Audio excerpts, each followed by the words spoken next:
This video is an introduction to the clarinet and bass clarinet lyrical etude in D major.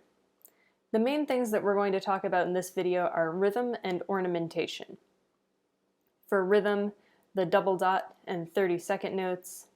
For ornamentation, we're going to define the turn, and we're going to talk about some different kinds of grace notes.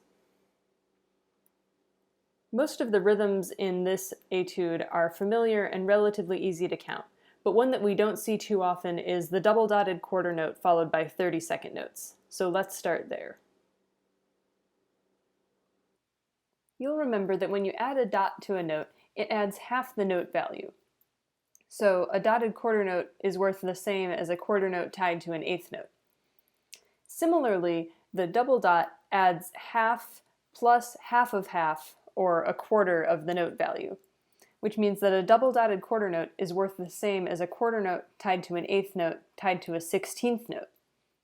You can also think of this as a quarter note tied to a dotted eighth note. This means that the two 30-second notes that come after it have to fit into that 16th rest at the end of beat 2. I'm going to turn my metronome on the 16th note subdivision, so it's easier to place the 30-second notes on the ta of beat 2. Take a listen to what that sounds like.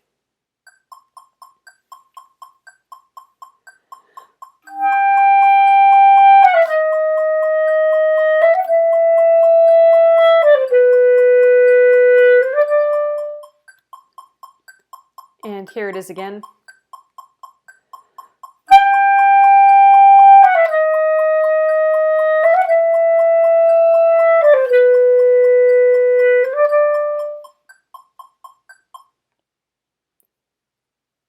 As an unrelated reminder, remember that E sharp is enharmonic to F natural, which means that for the F sharp before it, you're going to want to use your chromatic fingering with the sliver key in the right hand.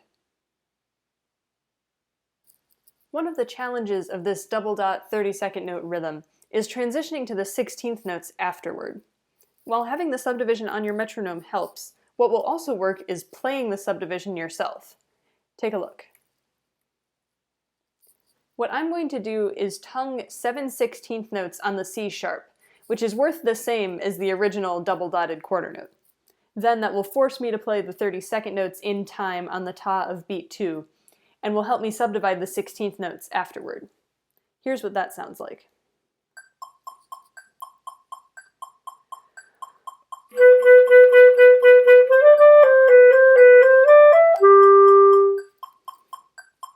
I'm going to play that 2 more times just to be sure.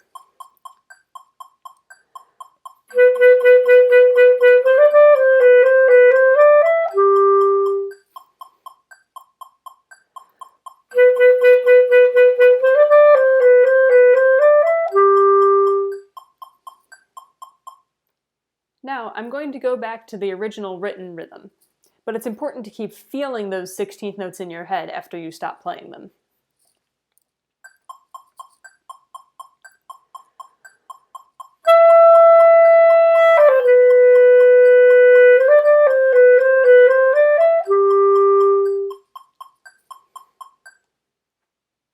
That should give you a good start on the double dotted quarter note 30-second note rhythm.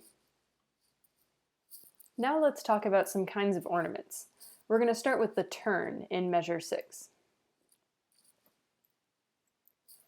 Like I said, this symbol is called a turn, and what it is you kind of add a flourish in between the two notes, kind of in the shape of that symbol.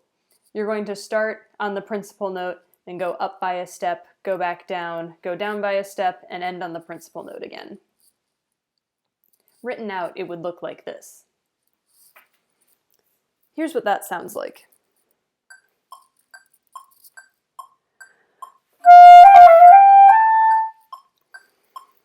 And let's try it once together. 1, 2, 3.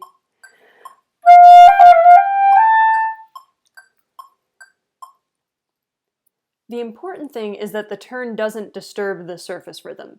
The eighth notes still fall on beat 4. Next, let's talk about 2 different kinds of grace notes that we have in measure 8 and measure 9. First, in measure 9, we have the familiar fast grace note with a slash through the beam that's played quickly just before the beat. Here's what that sounds like.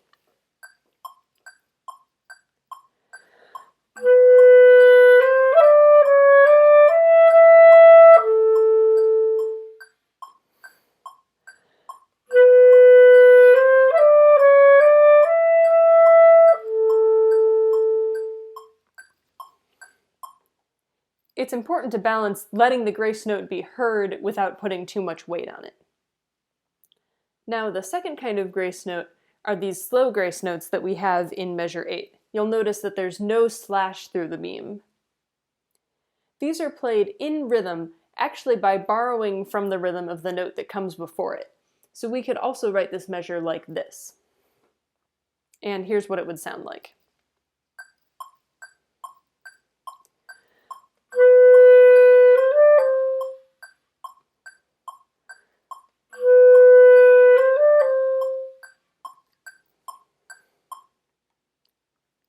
It's worth noting that interpretation of especially these kinds of grace notes depends heavily on the era in which the piece was composed.